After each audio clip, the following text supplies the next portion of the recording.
Welcome, everybody. Good morning, good afternoon, good evening, depending where you are in the world. My name is Sandro Galea, and I have the privilege of serving as Dean of the Boston University School of Public Health. On behalf of our school, welcome. Before we begin, a word of thanks to everybody who made today happen, in particular Meredith Brown and Alicia Noel. Thank you to our panelists, thank you to our moderator, and thank you to you all for attending today. This past spring, we hosted at our school a series of public health conversations on the unfolding coronavirus pandemic. Our goal with that 10-session series was to help contextualize the pandemic through the lens of contemporary health as it was evolving. We covered topics like the mental health consequences of the pandemic, its intersection with climate change, and the importance of media and public health communication. Since the end of that series, we entered the summer months. We have obviously continued to live with COVID-19, and we have been continuing to learn and to understand better both COVID-19, its biology, its epidemiology, its social consequences of the disease. So today we wanted to come back, bring together an outstanding group of panelists and scientists to help us understand where we are at, the current state of the science of COVID-19 pandemic. We will revisit the pandemic during the semester, I'm sure, as things evolve. But today, really the purpose was to say, where are we at? What do we know from multiple areas, from the clinical area, from the epidemiological area, from the area of looking forward to vaccines? We are really privileged to have an outstanding panel with us today. And our own Professor David Hamer, Professor of Global Health in our School of Public Health, is going to introduce each of the speakers and moderate the discussion. Thank you again, everybody, for joining us. David, over to you.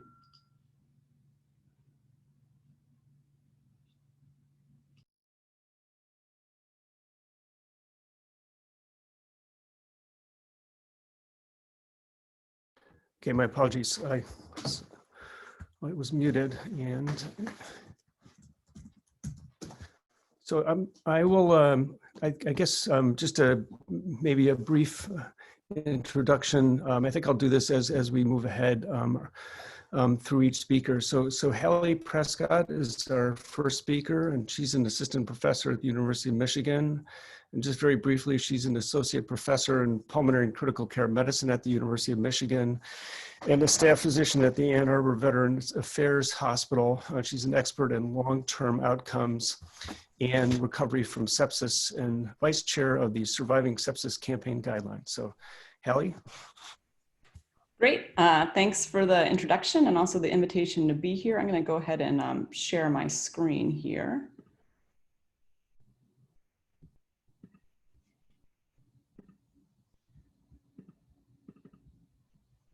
And put these slides up. Excellent. All right. I am going to be talking about the clinical presentation and management of COVID-19 disease, which is a big topic. So I'll be just hitting the highlights in this 10 minutes or so. First, my disclosures, I have no financial conflicts of interest. I've listed funding here. Also relevant roles. I'm the physician lead for a Michigan statewide sepsis quality improvement program and also in the steering committee of the My COVID-19 Registry, which is a registry of COVID-19 patients hospitalized with COVID-19 across 38 hospitals in the state of Michigan, including the majority of hospitals in southeastern Michigan and the greater Detroit area that was hit quite hard with the pandemic in March through May. And this registry is funded by Blue Cross Blue Shield of Michigan, and I'll be sharing some of the data from this registry in the talk. So in terms of presenting signs and symptoms of COVID-19 disease, the most common symptoms are fever, cough, which is typically a dry cough, shortness of breath, loss of taste and smell. Beyond that, fatigue and muscle aches or myalgias are common. And then about a third of patients also present with gastrointestinal symptoms such as nausea, vomiting, or diarrhea. On the right-hand side of this slide, I show a slice from a CAT scan that shows the characteristic ground glass opacities, which are these kind of gray areas in the lung tissue or lung parenchyma where there's increased opacification, but you can still see the underlying lung architecture. And these are sort of well-described and characteristic of COVID-19, but are neither sensitive nor specific. We see these quite commonly in other viral illnesses such as influenza, pneumonia.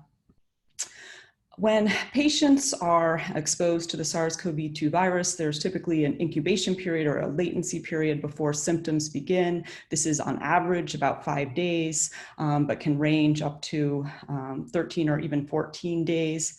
after the onset of symptoms, there's then another period of sort of latency or progression of these symptoms before people become sick enough to require hospital admission. Across the state of Michigan, we've seen that the median duration of symptoms prior to hospitalization is about 5 days, and the interquartile range is 2 to 8 days. In terms of the proportion of patients who are diagnosed with COVID-19 that end up being hospitalized, we found that this percent varies dramatically depending on how widespread testing is. And this is a figure here showing the testing in the state of Michigan over the past 6 months. When things first began, we really only had the capacity to test patients who were hospitalized or potentially going to need to be hospitalized. About 80+% of all tests run were positive at that point, and virtually all of those patients required hospitalization. As testing has become more widespread, we've plateaued in our state to about 2.5% of the tests that we run are positive. And now we're finding in this much more widespread testing scenario that only about 2 to 3% of our patients who are diagnosed with COVID-19 end up being hospitalized. On presentation to the hospital, again, in the statewide registry, we see that about 14% require intensive care admission on arrival to the hospital, and the other 86% are treated in non-ICU locations, at least initially, 18% being in step-down or intermediate care units, 59% being on the hospital floor or ward, and 10% being in observation units. In terms of respiratory support, which is sort of the most common type of support that patients are requiring in the hospital, we find that about 4% receive invasive mechanical ventilation on the very first day of hospitalization. An additional 3% require substantial respiratory support, but sort of just short of mechanical ventilation. 22% require nasal cannula at 1 to 6 liters of oxygen, which is something that we can deliver really in any location in the hospital. And 71% require no respiratory support on that first day of hospitalization. Over the course of hospitalization, in total, about 25% of patients end up needing ICU care. So the 14% who are initially admitted there, plus an 11% who end up being sort of progressively sicker and require transfer to the ICU at a later time point. In total, about 17% of patients in our cohort, and really this is consistent across other cohorts as well, have needed invasive mechanical ventilation. An additional 18% require fairly high respiratory support, again, just short of mechanical ventilation. 40% require lower amounts of oxygen via nasal cannula, and just about a quarter of patients end up not requiring any respiratory support throughout their hospitalization. By far and away, respiratory support is the most common type of life support that patients need, but we do see, particularly in these sicker patients who end up in the ICU, 18% of patients require vasopressors or medications to raise their blood pressure to treat shock. Dialysis occurred in 7% of our cohort. There was a lot of attention early on to blood clots. We found actually that only 3% of our cohort had a diagnosed blood clot, DVT in the leg or a pulmonary embolism in the lung. And then likewise, I think early on, there was a lot of concern about bacterial co-infection, which we see in other viral illnesses, such as staphylococcal infection superimposed on top of an influenza pneumonia. But we have found, and others have found, that this is relatively uncommon. Only 4% of patients hospitalized in our cohort had a confirmed bacterial co-infection on presentation to the hospital. This figure here gives kind of a very broad overview of the daily location of our patients in our cohort. So on the y-axis here, this shows the proportion of our cohort. This represents about several thousand patients. And on the x-axis shows the days over time. So you can see that on the first day, about 86% of these patients are admitted to non-ICU or sort of general hospital locations, 13% admitted to the ICU. And if you sort of scroll over and look at by day 7, we find that over half of these patients have been discharged alive. About 15% of patients have died within those 7 days. And then about 40-ish% of patients remain hospitalized. And if we go all the way out to the end here on day 20, we find that about 75% of patients have been discharged alive. A little over 20% of patients have died, and a small proportion of patients still remain in the hospital. This figure here summarizes the acute mortality that we've experienced. Again, this is very similar to other cohorts, particularly during the early phase of the pandemic. We found that overall there was a 24% in-hospital mortality for our cohort. And then in the first 60 days after discharge, an additional 6% of patients of those who were discharged alive died in the next 60 days, bringing the total mortality for the whole cohort to 29%. And this is much higher in the quarter of patients who end up requiring ICU treatment. We found 59% in-hospital mortality in our ICU treated patients. Of those who survived to discharge, an additional 10% die after discharge, bringing the total mortality for the ICU treated cohort to 64% at 60 days post-discharge. As has been well described, the mortality really varies substantially by age. So on this figure on the right, we show that mortality for patients age 18 to 29 who are hospitalized is around 2.5%, and this increases dramatically with age up to about 45% in our oldest patients, ages 90 and above. This figure summarizes sort of what we know about treatment for COVID-19 disease. I think, far and away the most important thing that we have to offer patients is supportive care, particularly our sick patients in the ICU, who really benefit from everything we've learned about invasive mechanical ventilation and delivering mechanical ventilation in a sort of a safe manner over the past, 15 to 20 years. We now also have very good data that corticosteroids reduce mortality, particularly in our sicker patients. I think it's possible that they may also benefit patients on oxygen, but not critically ill. And then based on the recovery trial, there is a suggestion for harm in patients who are on no oxygen. Likewise, we now know that remdesivir potentially helps improve the time to clinical improvement, and that benefit seems to be predominantly in patients who are on oxygen but not yet on mechanical ventilation or critically ill. We found that hydroxychloroquine, which was very sort of in vogue early in the pandemic, does not seem to provide any benefit. And then I think convalescent plasma, we really need more data to understand whether that is a beneficial therapy. Beyond the acute mortality and the hospitalizations associated with COVID-19, I think the other thing that we're just beginning to sort of see and hear about is the long-term impacts. And I think that this really is consistent with what we know about the long-term impact of sepsis from other causes. The majority of patients who are hospitalized, and essentially all patients who are in the ICU for COVID-19 disease, have viral sepsis.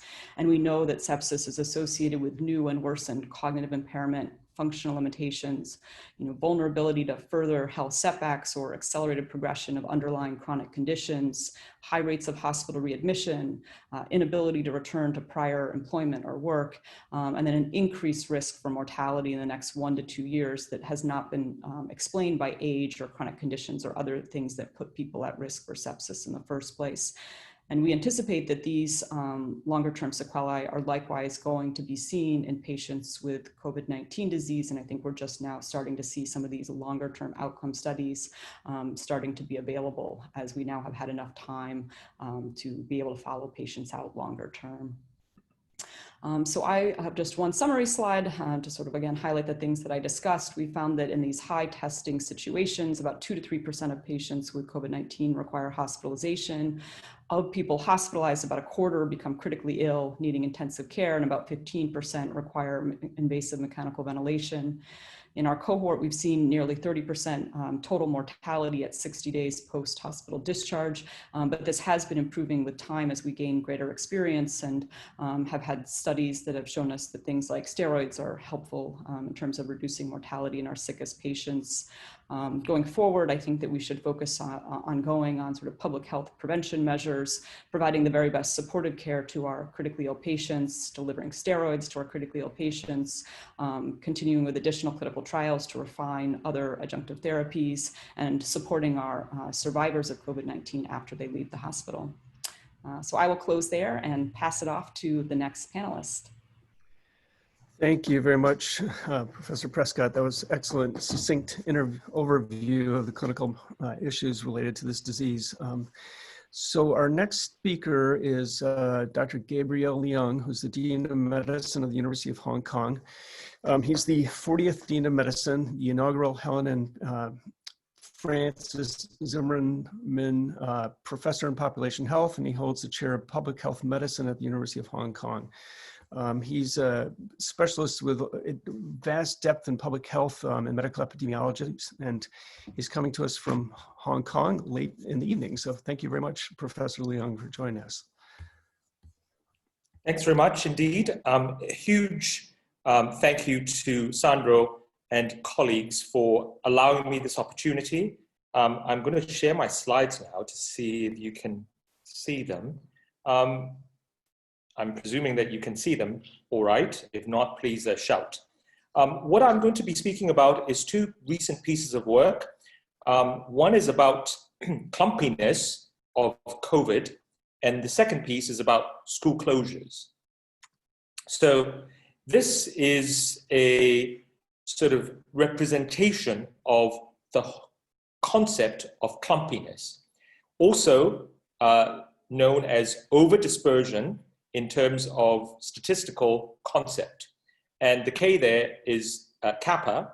Kappa of 0 means that it's homogeneous, distributed, and then kappa of 1 is that it's very clumpy, as you can see. Now, what I want to sort of illustrate by way of looking at the first couple of waves of the Hong Kong outbreak, i.e. the first wave, which is a sort of a herald wave, very small wave, from the middle of January through to the end of February. And then the second wave, which is the March-April wave. And as you can see, we have classified them into local cases, imported cases, and whether they are secondaries initiated by a local case or an imported case. And then, of course, there are sporadic solo cases which didn't pass it on to a secondary case that we know of, at least.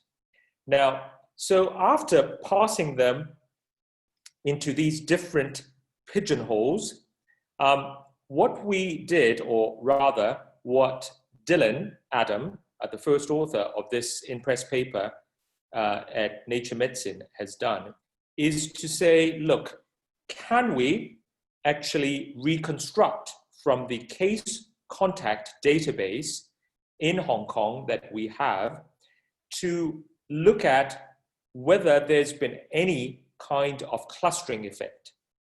Now, the prior expectation from SARS-1 in 2003, and Hong Kong again was at the epicenter then, was that SARS-1 was very clumpy. And in fact, the term super spreading event really got popularized through that epidemiological investigation of SARS-1. And then we also saw that it's fairly clumpy or clustered also during MERS. If you study some of the outbreaks from the Middle East and also from the Seoul big hospital, the Samsung Hospital in Seoul, you would also find the same pattern. Now, the 4 seasonal coronaviruses are much less well characterized, mainly because they've been causing us not much grief beyond the occasional sniffy nose. So here, we looked at the SARS-2 or COVID clustering phenomenon, and in the Hong Kong outbreak, you can see that the biggest cluster is called the so-called bar cluster, which comprises of more than 100 cases. This is basically in a very popular bar district, and it was a super spreading event by any definition. Then the second largest is the so-called wedding cluster, which again caused almost 20 cases. And then the third biggest case is the temple cluster, and so on and so forth. But even for these other more sporadic cases with secondary infection, you see quite a bit of clustering, and these clumps of 3 to 6 are quite commonplace.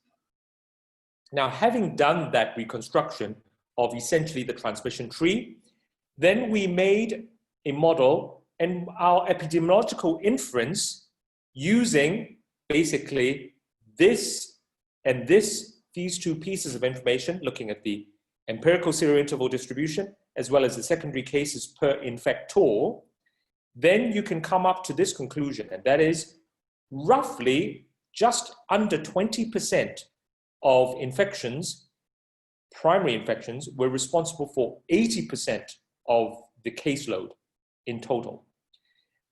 While you can see almost 70% of cases did not have any secondary infection. And so you can see that it is a highly, highly over-dispersed type of pattern. And this basically is a couple of diagrams to show you the delay from symptom onset to confirmation, and therefore to quarantine or isolation, as the case may be, had nothing to do with the secondary cases per infector, that is the size of the cluster. If it has something to do with it, you would see it show up here and here. So the cluster size here and here in the vertical axes have very little, and you can see from either the box and whisker or the scatter plot here, have very little to do with this delay. So it's not what public health actually failed to do that caused this. This is probably inherent to the virus itself. Now, what is the implication if we believe that empirical finding? And in fact, we're not the only group that has shown that. What also the London School has also shown very similar picture, except that they even found greater clustering, where they said that 10% of primary cases led to 80% of the total caseload. And here, of course, we have got a preprint from Dr. Gomes, basically saying, well, if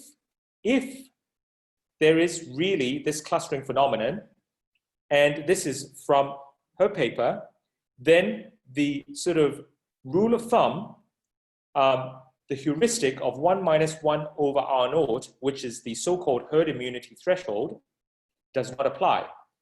And therefore, you can see if you have an over-dispersed type of bug, and we're guessing that it's somewhere around here, that's a coefficient of variation, the herd immunity threshold, in that case, even with an R naught of, say, 2 or 3 or even 4, depending on which estimates you believe, you are looking at anywhere between 20 to 40% in terms of the herd immunity threshold, as opposed to the 60 or 70% that you would assume if you apply this heuristical formula, assuming homogeneous mixing.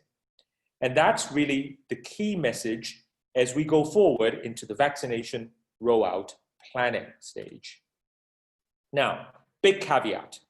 The caveat is, if let's say that you are lost at sea, you would be much easily spotted by a helicopter search and rescue mission if you were all clustered together in a life raft. If you've got 20 people all clustered and really hanging onto this life raft, as opposed to a singleton or a duet floating about, scattered all over. And that's essentially the ascertainment bias or the observational bias of clumpiness. So clearly, however thorough your public health contact tracing has been, it is unavoidable that you would preferentially pick up larger clusters because they are easier to pick up by public health authorities. So that is the big caveat.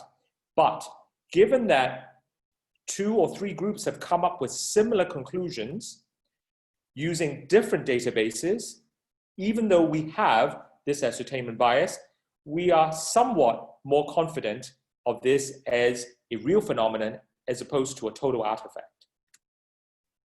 Going on to my second topic. So School closures, to close or not to close. These are obviously cartoons about a hotly debated topic.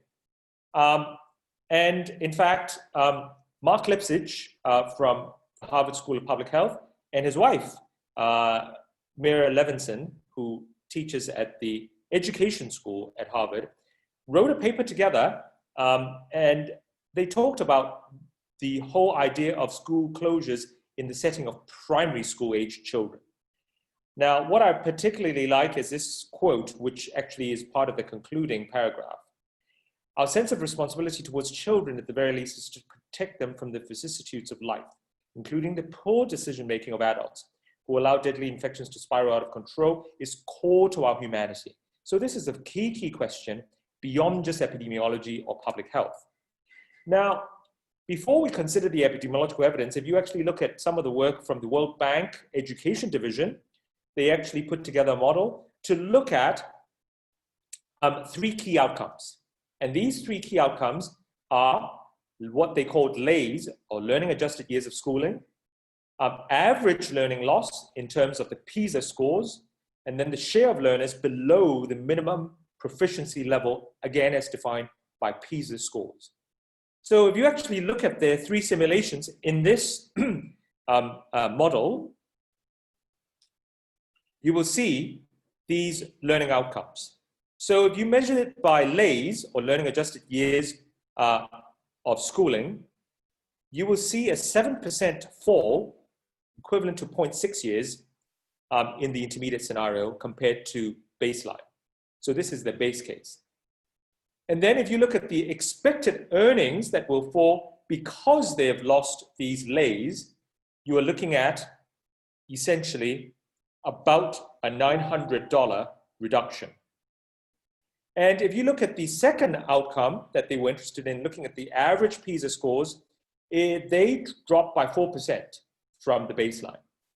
And in fact, it's the distribution that matters. As epidemiologists, we all know, the distribution is such that it actually hits those who are already struggling and hovering above and below the minimum proficiency level hardest, because they lose 25% in terms of falling below that minimum threshold. Now, The Economist a couple of weeks ago came up with this, which is another model that basically looks at what the disparities are in terms of stratifying by high, middle, and low socioeconomic position in terms of school student participation in online maths homework. And you will see that this is clear as day. Again, it hits those who can least afford it hardest. Now, going into the epidemiology of it, this is a very recent paper published in JAMA. It's an interrupted time series negative binomial model, and it looks at all 50 states which closed schools during the March big wave. But mind you, because all 50 states actually closed schools at around about the same time, there were no positive or negative controls. And if you actually read the paper very carefully, you will see that here is the end of the lag period. So they accounted for the lag period, and almost by magic, there is this turning point or inflection point right at the lag period, and then showing both a turning point or inflection in daily incidents as well as daily deaths. So the sort of overall message is school closures worked, even though there were no positive or negative controls. And I think that if you actually look carefully enough, there is insufficient adjustment for other co-varying non-pharmaceutical interventions, like physical distancing, like quasi-lockdown measures, like putting on face masks, and so on and so forth, because they are highly correlated or collinear with school closures. And in fact, if you actually look at the numerical estimate, it's around about minus 60% or 60% reduction in both incidence and mortality.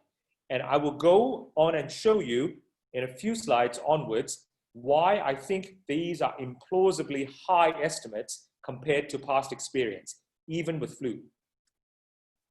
So another piece of work comes from South Korea, and basically it shows that there is very, very little difference in terms of the incidence or the attack rate across age groups. As you can see, this is the main school-age children. The attack rate is actually very similar to adults. And it doesn't appear that the non-household attack rate is all that different either, although it may be slightly lower. So from this particular EID South Korean paper, the main problem with it methodologically is we don't know which direction it goes into. That is, we can't tell susceptibility from actually transmission potential or infectiousness. And of course, we're not talking about the household setting when we're talking about schools, which would be the non-household setting, which I suppose you could argue that it's actually a step change in the attack rate. So what we did, and this is a piece of work that is under revision at the moment. So we took very detailed case control databases from the cities of Shenzhen and Anqing. So Shenzhen is right next door to Hong Kong across the border in mainland China, and Anqing is a large city in the province of Anhui. So what we did was basically to look at these case contact patterns, and then we put it through a transmission model. And the key here is to estimate the age-specific, that's on the x-axis, relative susceptibility and relative infectiousness. So as you can see, we estimate from those data that school-age children actually have only about 40% of the risk of adults 30 and over, whereas they are probably just as infectious if they become infected, okay? Now, having that information, what we needed to do is to have very good contact matrices, that is the mixing or the population mixing matrices,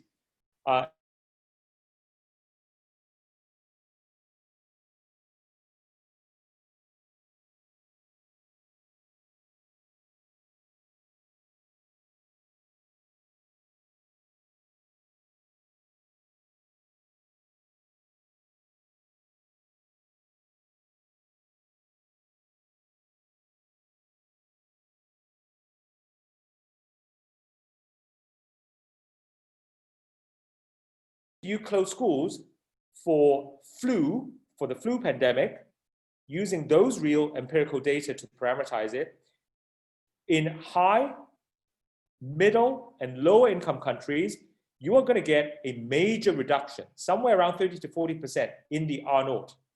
Whereas in COVID, because it has the exact opposite or reverse age dependency, you are only going to get probably around a 10% or single digit reduction if you are in middle or high income countries, but slightly higher in low income settings. And that's all to do with the contact matrices in different countries across the world. Control threshold, you see the same pattern, same message. And then this last one shows you what would be the percentage reduction of infectious contacts in the workplace and in the community that you would need to have to be equivalent to closing schools. So basically, closing schools was a no-brainer for the pandemic we had a decade ago, the so-called swine flu pandemic, because you cannot achieve the same effect as school closures, even if you had closed down all workplaces and basically banned people from going out at all. Whereas here, you could fairly easily replace or substitute for the effect of school closures if you actually impose, physical distancing measures in the workplace and in the general community to the effect of just reducing R0 by about 20%. Again, this shows you more or less the same picture, except that this is absolute and relative reduction in the infection attack rate, assuming different baseline R0s. So I promised you this slide, which is basically a summary of our estimates using our model, and then parameterizing it using real data from all these past outbreaks. And you can see, first of all, they're comparing the published estimates and our estimates. You can see fairly good concordance with one exception, and that is the Indian summer holiday during the swine flu outbreak. But everything else really matched up quite well.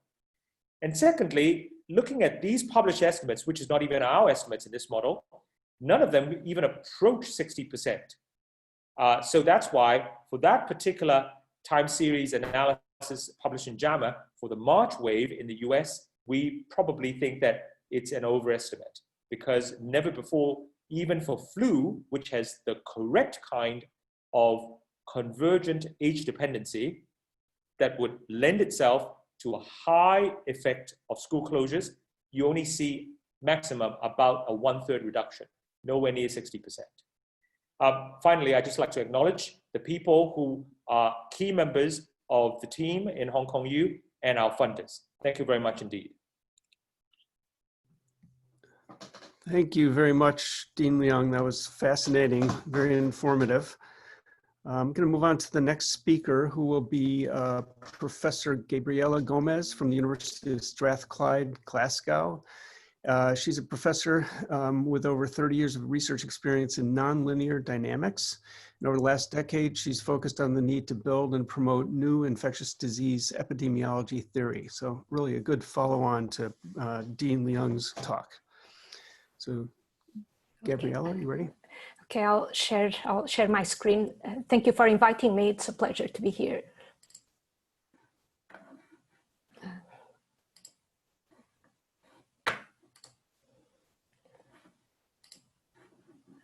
Okay.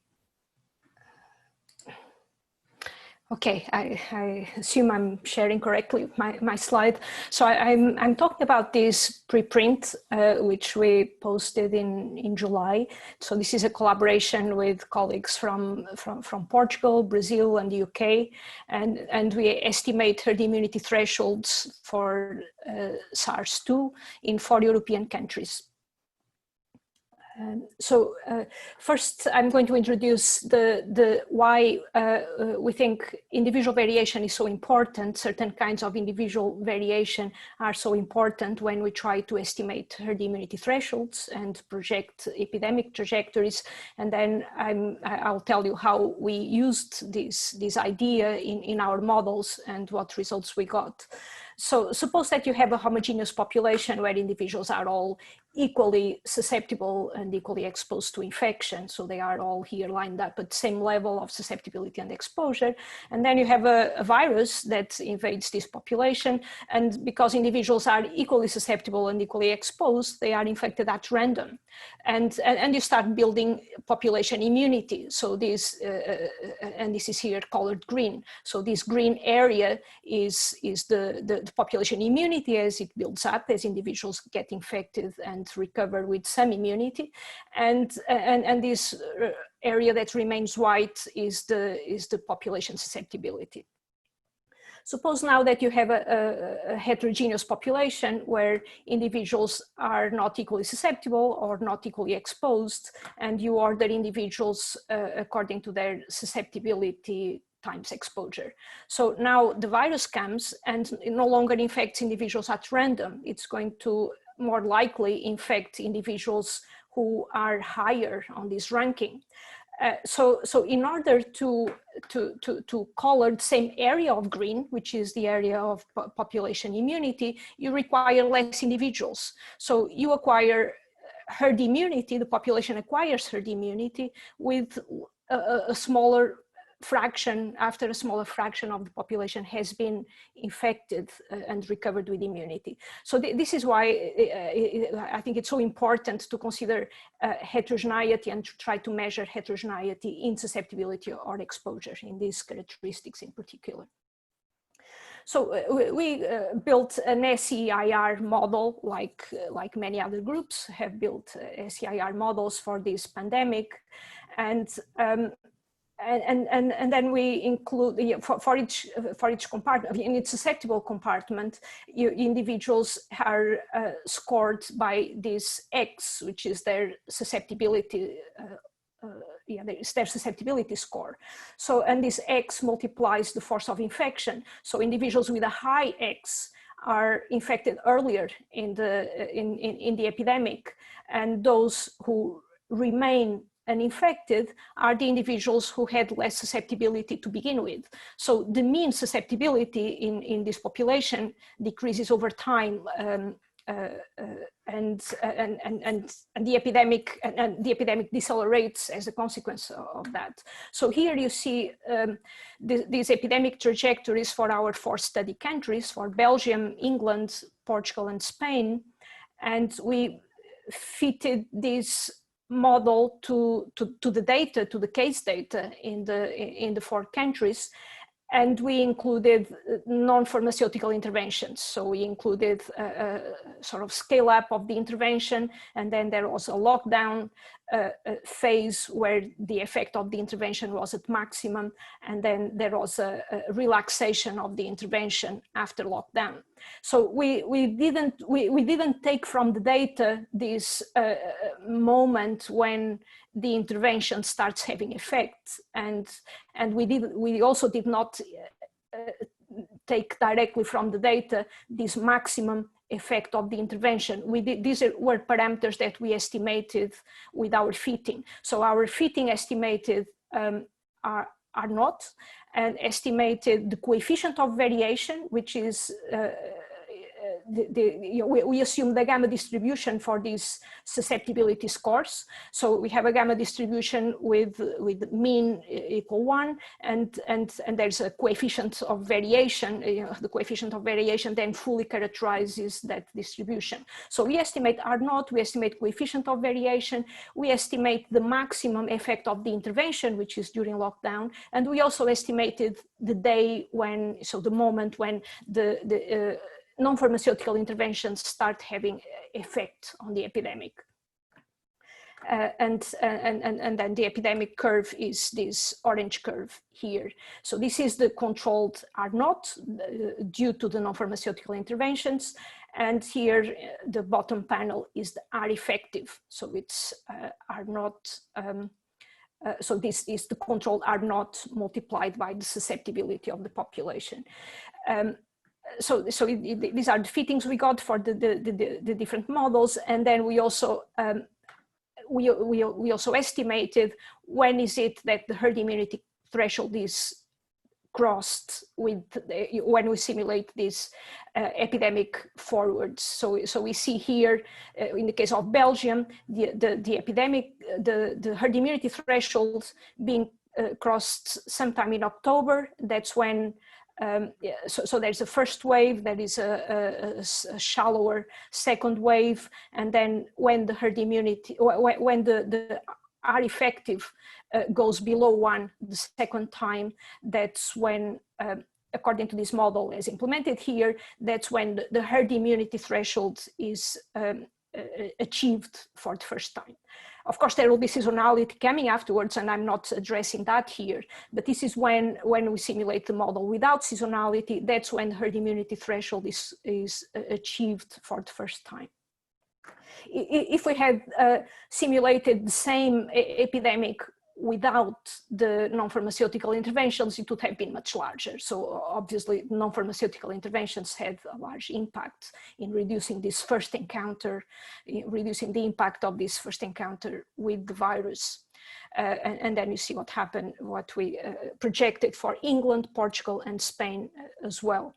The herd immunity thresholds, by the way, they were about almost 10% for Belgium. It was about 80% for England, a bit lower for Portugal, 7-point-something%, and Spain was also between those values.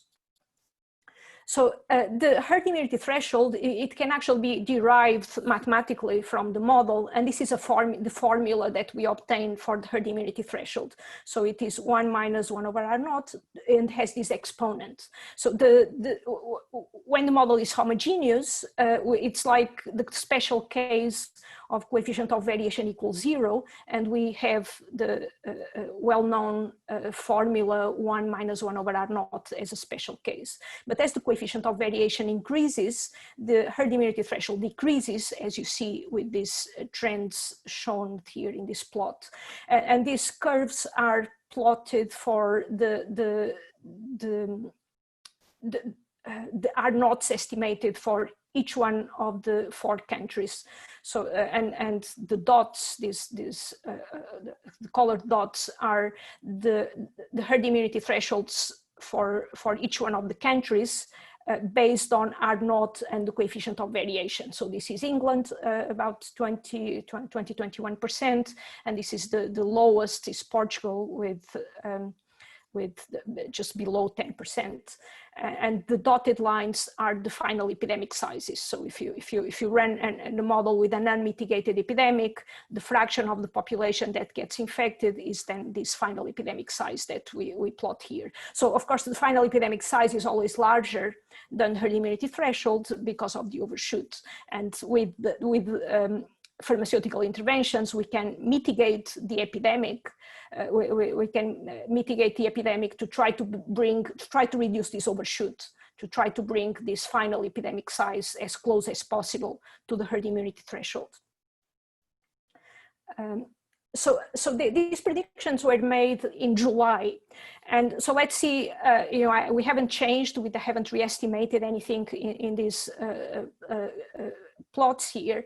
We just simply added the data that has been collected since then. So in green is the number, is the daily new cases.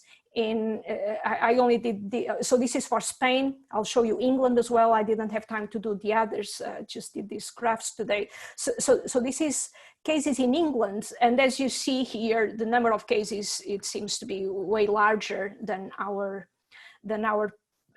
predictions that we had made in July. But you also see, but they occur more or less at the time we had expected. It's just the cases are more than what we had expected.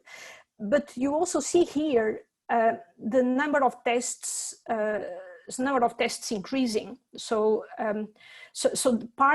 partly, I think, well, at least partly this difference between our projections and the real data that it's coming, it's very likely due to increasing in testing.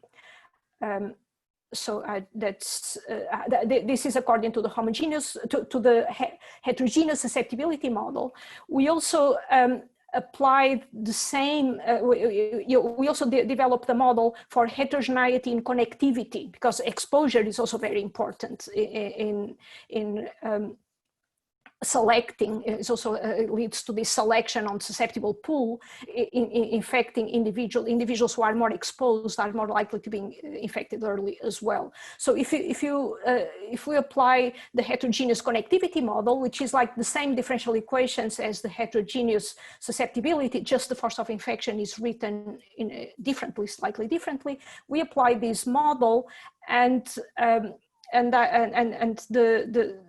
it looks like the data is actually closer to the projection that the models made back in July. So I haven't analyzed this in any depth, the comparison with the data. As I said, I just did this today to show here. It's the first time I'm showing this. England, similar thing occurs. So you have our projections for England. We just predicted a very, very shallow second wave, and the data is higher than our shallow second wave. But again, you have cases increasing. So and our model doesn't account for that. So we need to try to calculate how much this increasing tests explains this increase in cases. And same here, you get heterogeneous connectivity model. The second wave is a bit higher than with heterogeneous susceptibility because the selection effect is stronger. And again, it could be partly explained by increasing tests. The herd immunity threshold, I think it's important to note that it's, so the estimates I gave you so far, they were countrywide estimates for European countries.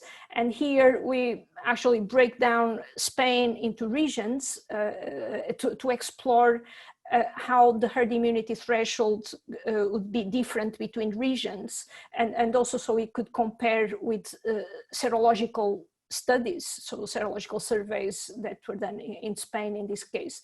So this is the figure from the countrywide analysis, and now here is Spain broken into Madrid, Catalonia, and the rest of Spain. So the red curves now are the cumulative cases, so the cumulative prevalence, the cumulative cases, let's say it this way. So and this line, this segment here is seroprevalence. So you see that according to our model, the number of cases that has occurred is higher than seroprevalence, than what seroprevalence says. And we think this may be due to antibodies decaying or being not detectable in some of the people who got infected, therefore explaining why seroprevalence seems to give suggest less infections than in our, according to the model. But now you look at the herd immunity thresholds and you have 20% for Madrid, 18% for Catalonia, and 8.5% for the rest of Spain. So this is clearly heterogeneous, and I think if we want to understand for the practical implications for policy, I think it's important to look at it subnationally. So this is preliminary data. This is my collaborator Rodrigo Corder just sent this data to me. He tells me, so a word of caution, data has just changed recently. The ministry has just been released data that is slightly different from the data that he used here. So these results are preliminary, but he applied the same model to two cities in Brazil, so Manaus and Fortaleza, and he estimates herd immunity threshold, again, about 20% and 19%, so very consistent with the higher estimates we had estimated in Europe, and again, are not around 2, 3, and coefficients of variation close to 2. Yeah, so this is my final slide. We are now in the process of applying this model to other countries, other settings, and also looking at including seasonality and thinking about what will happen now in the winter season. Thank you for your attention. Thank you very much, Professor Gomes. That was fascinating. So the next speaker will be Caitlin Rivers, talking about preparedness around the pandemic and implications for the state of the science.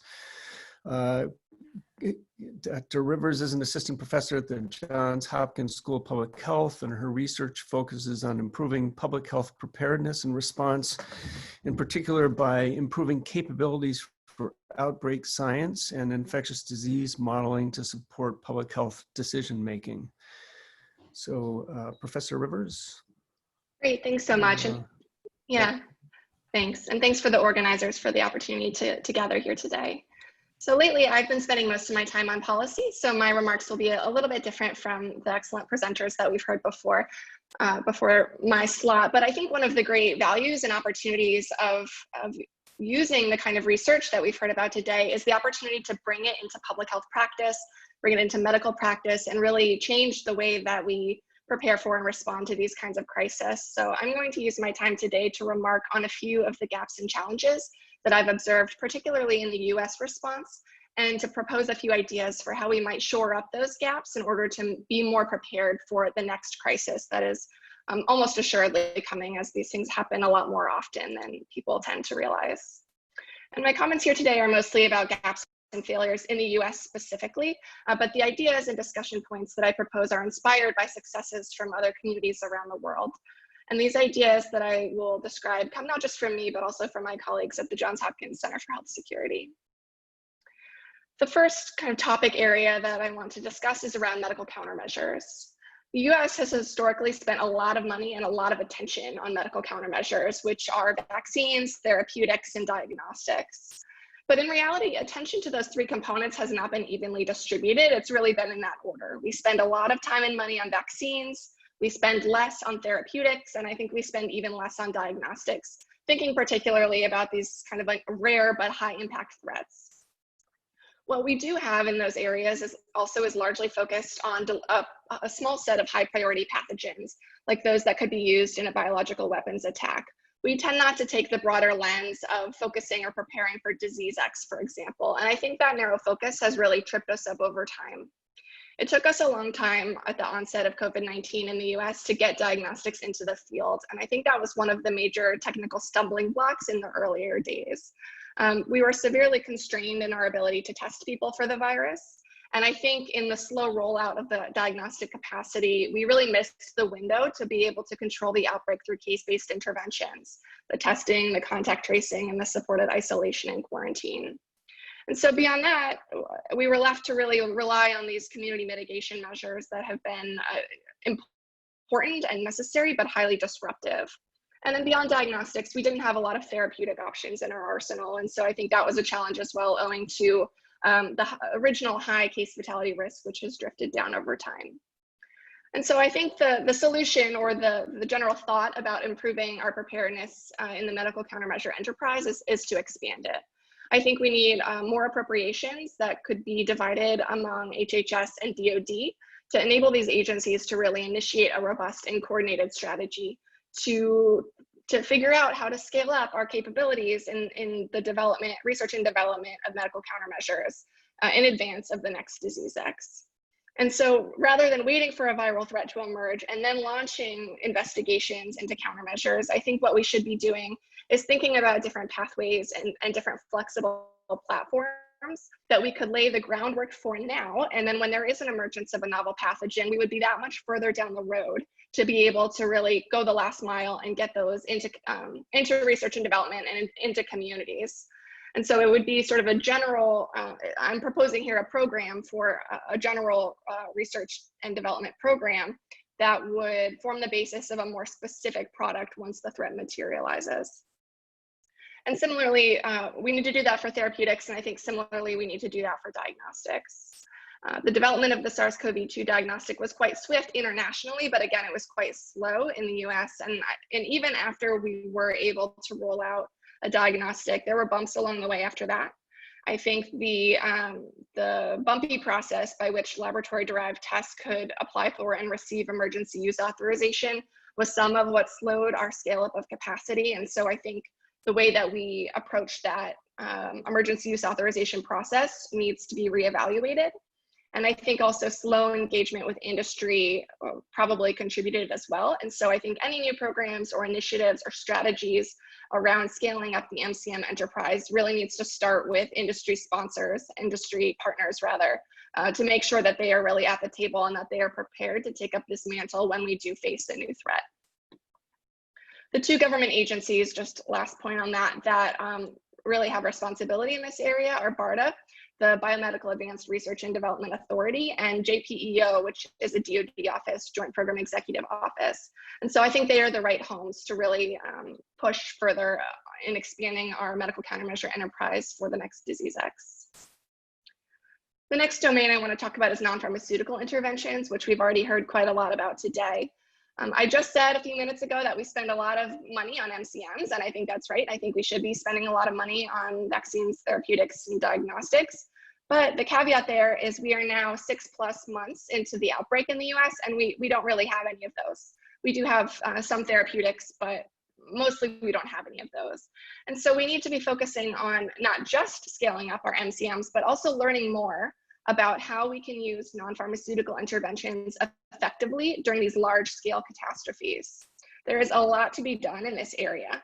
We don't have a great understanding of what works and what doesn't work. We don't have a great understanding of how to increase compliance, how to shore up capacity at our state and local levels to be able to implement these interventions effectively. And so I think we need to be spending at least as much attention on developing our non-pharmaceutical intervention arsenal as we are on MCMs. But there's one idea specifically within the umbrella of NPIs, non-pharmaceutical interventions, that I'm personally focused on. And I am working on this together with my colleague, Dylan George. And we are thinking about the idea of a National Weather Service, but for infectious disease forecasting and modeling. This is, again, not the kind of solution that I think would be appropriate for anywhere in the world, but specifically for the US context, I think that there is a gap in our capabilities here. And I think developing these capabilities will allow us to make better decisions around NPIs next time there is a threat. So if we were to have an organization like a National Weather Service, but for forecasting, the organization could do things like collate and standardize outbreak data, which is a big gap right now. It's very hard to compare data across jurisdictions. They could coordinate a network of public and private surveillance systems to provide continuous surveillance of key variables. They could encourage the development of data innovation. Again, that's a big gap in US public health practice is our acquisition and analysis of data. They could create deployable data science and technology teams to deploy to the field to support state and local departments. And they could produce the kinds of forecasts and analyses that policymakers are already using to make decisions about how and whether and when to implement things like school closures, community closures. We're already using modeling to make those kinds of decisions, and they're very costly decisions, I might add, but we're relying primarily on volunteer academics. And I think if we're going to use those results to make these kinds of highly important decisions, we should really formalize and expand that capability and make sure that it's fit for purpose. And the last domain that I'll talk about briefly is research infrastructure. The US has historically prioritized and funded the research enterprise as a high priority, and I think that's appropriate. But we've seen over the course of the pandemic that there are great examples in other countries of places really leading on this, and I think we can take a lot of inspiration from how they have managed their research response to the outbreak. South Korea, for example, has been an absolute powerhouse of research findings. They've published a lot of important papers that have added to our understanding of SARS-CoV-2. And China, too, in the early days, published an enormous amount of data, which has been really helpful for the rest of the world to be able to use to prepare and understand the virus. The UK has been leading on therapeutics through ISARIC, which is the International Severe Acute Respiratory and Emerging Infection Consortium. And it's that group that has kind of led the pack in identifying new therapeutics that we now use in clinical practice. Here in the US, we do have the Special Pathogens Research Network, which is a consortium of the 10 regional treatment centers that are authorized or appointed to treat Ebola patients. This network came out of the 2014-2015 Ebola outbreak. And that network has been really successful in coordinating study proposals and bringing together research among its members. But I do think we need to keep going further down that path. So in addition to supporting and expanding this Special Pathogens Research Network, we should think about developing deployable research teams within the structure of NDMS, which is the National Disaster Medical System. Maybe that's not quite the right acronym, but NDMS. And the concept could work similar to what we already do for CDC's Global Rapid Response Teams, or alternately as a model, CDC's Epidemic Intelligence Service, both of which take experts and deploy them to the field in order to support the state and local response. But this idea would be focused specifically on clinical and public health research. And the objective would be to take findings from communities from those forward deployed settings and be able to write them up and to share them with the broader community so that we can really start to bring those best practices and those observations into our national response. The teams could be deployed to high volume community hospitals, federal entities like field hospitals, or the Navy's Comfort or Mercy ships, or other environments where clinical research rather, is not routinely conducted, but where there's a lot of important observations and data and findings to be collected. So these are just a few ideas and observations of where I think that the US should continue to expand our preparedness, because again, this is probably the worst public health crisis in over 100 years, but it will not be our last public health crisis. We've seen through the anthrax attacks, SARS, H1N1, Ebola, Zika, COVID, that there are many threats that we face. And I think it is really only to our benefit to be able to continue to expand our preparedness and be in a better position for next time. Thank you. Great. Thank you very much. That was excellent. I'm going to now moderate the sort of question and answer session, and there have been a lot of questions submitted. We only have about 20 minutes left, and I would like to thank all four of the speakers for excellent presentations. I'm going to start with really, there is a series of questions on herd immunity, and I'll read them, and I think, Dr. Leung and maybe Dr. Gomes, you might want to address these. Does the conclusion of reduced threshold for herd immunity depend on widespread implementation of infection control measures such as mask wearing? And then once very specifically to Dr. Leung, what are you proposing should the threshold for herd immunity be? And then another also for Dr. Leung, do the implications of your findings for herd immunity threshold depend on vaccination of people who are likely to be the center of these clusters? So maybe I'll stop there and let Dr. Leung, Professor Leung respond, and then others contribute if they like. Right, well, thank you very, very much indeed, David. Let me just try to address some of those questions. So let me just say right off the bat that I don't think the whole concept of herd immunity in the first generation of vaccines is going to be a very useful concept, and here is why. The whole idea of herd immunity is the presupposition of sterilizing immunity that blocks transmission. And I don't think that the first generation of vaccines, with the possible exception of one that is currently in phase 3 trials, is talking about blocking transmission.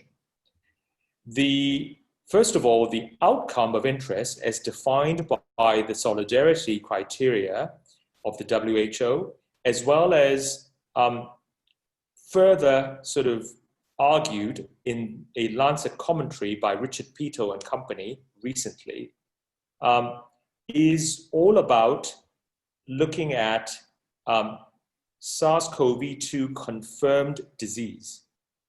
It doesn't talk about actually infection itself, and therefore it doesn't address the underlying question of transmission. So I think that while we can be cautiously optimistic that over the next several months, we're going to get the first slate of vaccine candidates being approved as safe and effective, but that effectiveness, or rather efficacy, is addressing the question of reducing disease severity, not at blocking transmission altogether. So if you are not addressing the underlying transmission itself, then there is nothing about herd immunity that would be applicable. You could argue that with less severe disease presentation, or perhaps even driving things subclinically, perhaps that would reduce the force of infection. That is, it would reduce transmission. But that may not be the case, and it's certainly not what we've observed for, say, MERS, at least in the dromedary camel population, which is the natural host, and certainly not what we've observed for the other coronaviruses either. So I'm not that I'm not a fan of the herd immunity idea, at least for the first generation of vaccines. Now, having said that, as I pointed out, I think that we're looking at somewhere between 20, 25% to maybe 35, 40%. That would be the kind of herd immunity threshold if and when you do get a vaccine or a slate of vaccines that actually works at blocking transmission. Because of that clumpiness, which then, as we've all heard from Dr. Gomes, and I have cited her work, it's because of that overdispersion characteristic that we are not looking at 60, 70, or even 80%, depending on what your R naught really is. So I hope that addresses some of those questions at least. Over. Thank you. Professor Gomes, do you want to add anything to that, or can I throw some questions at you that are directed at you as well? Yeah, I think I covered that quite a bit in my presentation, so I'm not sure I'd have more to add. So if there are other questions, I'll be happy to address. Yeah, let me ask a few. I mean, there's one specifically for you, as you know, how are you defining cases in each country, and are you taking into account different populations being tested over time and different degrees of testing in each country? During the period that we used to make our model fits, we didn't have yet these large increases in testing. So what we did was to we used the data as it was, and then we calibrated. So we had serological tests from Spain, and for the other countries, we just calibrated the reporting rate according to the serological tests, serological survey in Madrid. Yeah, so but it was constant. We had a constant reporting rate throughout the period that we used to fit our models. To make the projections, we just kept the reporting rates the same, but then as I showed, you have, according to the model, epidemics that appear smaller than what you see in the data. And our hypothesis is that this is to a large extent due to the increasing tests, but we have not analyzed that yet more rigorously. Okay, thank you. I don't know if I answered, sorry. Yeah. No, that was helpful. So I'm going to throw out a very broad question for almost any one of the panelists, and that is there evidence that mutations in the SARS-CoV-2 are leading to increased infectiousness? Does anybody want to tackle that? I can try. So let me just say that there is a very well-cited Cell paper that looks at lab work and then tries to look at the so-called D614G variant, which basically became predominant from probably mid-March onwards globally. And that Cell paper looked at, as I said, wet lab data, but I think that the data that was presented was fine, but there was some extrapolation beyond, into the epidemiological realm, trying to make inference and to claim that it is 10 times more transmissible because of what the lab findings actually show. That's simply not true. A work by us and others, and again, there is a paper that is under review at the moment, and we've actually uploaded the preprint quite a few weeks ago. We are estimating that probably from a transmission point of view, in global population terms, you're looking at probably about a 30% increase in transmissibility as a result of that D to G substitution variant. And, that I think after what we've done in terms of the simulations and looking at the validations, I think it's fairly robust. But, and that is why the very first R naught estimate that actually came out of China from our group was 2.2. And then subsequently, people have estimated it at about 3. But then in some places, at the height of the epidemic, where there were very, very few NPI controls, it's been estimated to be around 4. And if you actually look at then, how come it went from 2 and a bit or 3 to 4, that I suppose is sort of where the 30% increase in transmissibility has come from. But that would be the only thing that I think is what the evidence allows us to do, both from the epidemiological inference perspective as well as the final dynamics perspective. And that's probably all I would say about that particular topic at the moment. Over. Okay, thank you. So there's a couple questions. I think that right now there's a lot of interest in school-age children and attendance at school and the potential for children to become infected and to have mild disease and then to basically have a role in dissemination back to their families and communities. And so two very specific questions. One of them is, when schools are open again, when or with what symptoms should children stay at home and or be tested because of the sort of limited number of symptoms? And then, is there some, what is protecting children that they can be carriers and not actually get sick from it? And I think this extends into adults. In fact, there were questions, somebody raised an early question about what is the role of zinc and vitamin D status in protection from the disease. Does anybody want to take a crack at either of those? I'll comment about zinc and vitamin D. I think sort of generally in medical literature, there have been sort of studies over and over again that show deficiencies in things like vitamin D are associated with increased susceptibility or increased severity of disease. When we then try to replete these things in a randomized clinical trial, they generally don't improve outcomes because often this vitamin D status or is really just sort of a marker of poor health. And I think that it's, poor health and chronic conditions that often increase people's risk of disease or risk of severe illness. We actually had a fairly large clinical trial that tried to use vitamin D supplementation to prevent progression to severe respiratory failure in people at risk for it who are hospitalized. This was pre-pandemic, but I think that these lessons really sort of hold true in the pandemic. And essentially, the upshot was there was no benefit to repleting the vitamin D, but largely it's just a marker of kind of other health problems.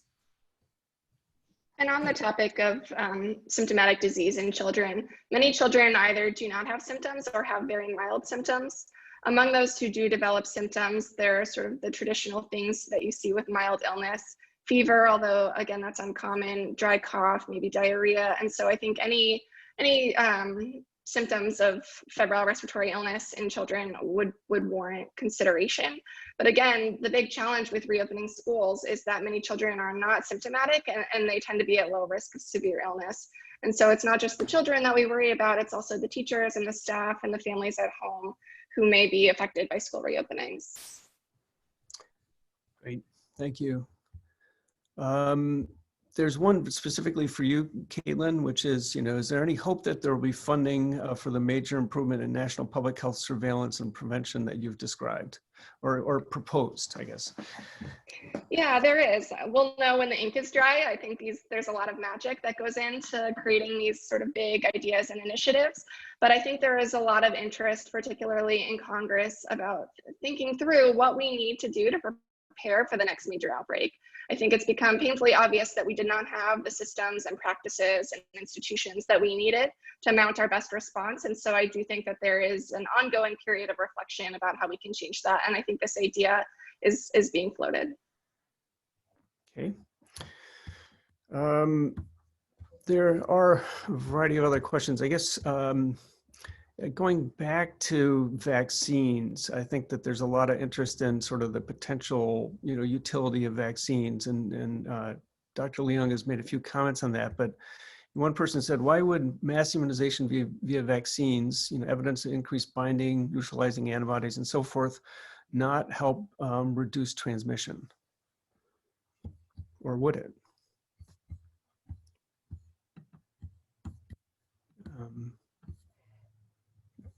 Professor Leung, can you address that, please? Sure. Well, I think that we have to look at the evidence. It's not what the theoretical possibilities are, it's what the evidence actually tell us or not tell us.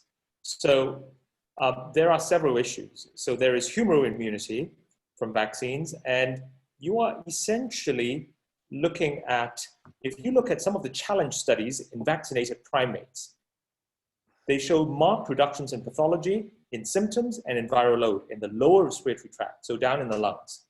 but only had marginal impact in the upper airways. And only one vaccine so far, as I said, has shown some viral load reduction in both upper and lower airways in primates. So that's one observation. And then another set of observations or questions is about the immunological correlates of protection. That has yet been elucidated clearly. So we know that pre-existing neutralizing antibody protects from reinfection in a fishing vessel with a very high infection attack rate. That's in humans. That's a case report. It's a very remarkable case report, but it's still a case report. In animal models, we know that passive antibody transfer protects from disease, whereas neutralizing antibody correlated with protection after inoculation. But we don't know still the role of mucosal immunity or cell-mediated immunity, other biological activities of antibody, things like ADCC or antibody-dependent cellular cytotoxicity, or of T cells. We don't know what is their role in the protection conferred by immunization, let alone natural infection. We also don't know how long these neutralizing antibody responses actually last. And I've given in my previous answer what we've observed with MERS. And if you look at influenza vaccines, they do seem to have effects at reducing transmission. And polio vaccines, the inactivated polio vaccines, are also another example of protecting from disease, but not really reducing viral shedding. And so we simply don't know enough to make those optimistic assumptions. Over. Excellent, thank you. I'm going to actually throw one out to Hallie, and that is, you mentioned a little bit the potential long-term consequences, both of sepsis, which we already know about, but I think COVID-19 in particular. And I wonder if you could elaborate a little bit more about sort of the current state of the evidence and what your concerns might be in this regard. Yeah, sure. I think that, you said sepsis is known. I think that that's been something that's really been just in the past kind of like 15 years. There used to be this kind of assumption, as long as people survive critical illness, they kind of go back to how they were before. We've now found that that's not true. We also have found that there's not this like great correlation between how sick people are and what the long-term consequences are. And so sometimes, people are very critically ill, but they sort of recover quickly and they recover fully. And other times we have people who aren't as sick, and for some reason they seem to have lasting or sort of longer term issues or sort of a worse recovery. And that's not fully understood why that is. I think that increasingly we see reports about what's now being called kind of long COVID, but things like fatigue is sort of one of the sort of most prominent symptoms, sort of exhaustion, like brain fogginess or brain cloudiness. I think those are the kind of symptoms that sort of we're hearing about in these early case studies, and are sort of well described after other types of infections. In terms of like particular fears that I have, I think that I'm less concerned that, like the SARS-CoV-2 virus is somehow specifically different or will, because of some kind of like biologic reason cause worsening disease. I'm more concerned about, trying to care for people in really overwhelming situations where we have to open extra ICUs and sort of overflow our hospital into other buildings,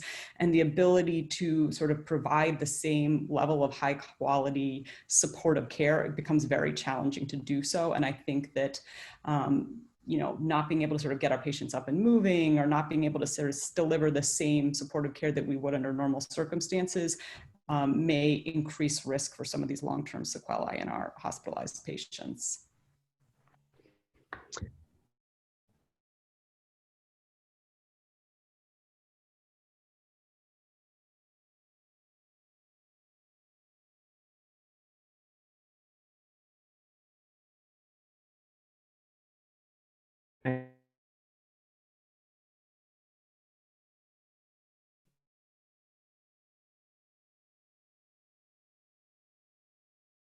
Thank you, David. Thank you for moderating that. I want to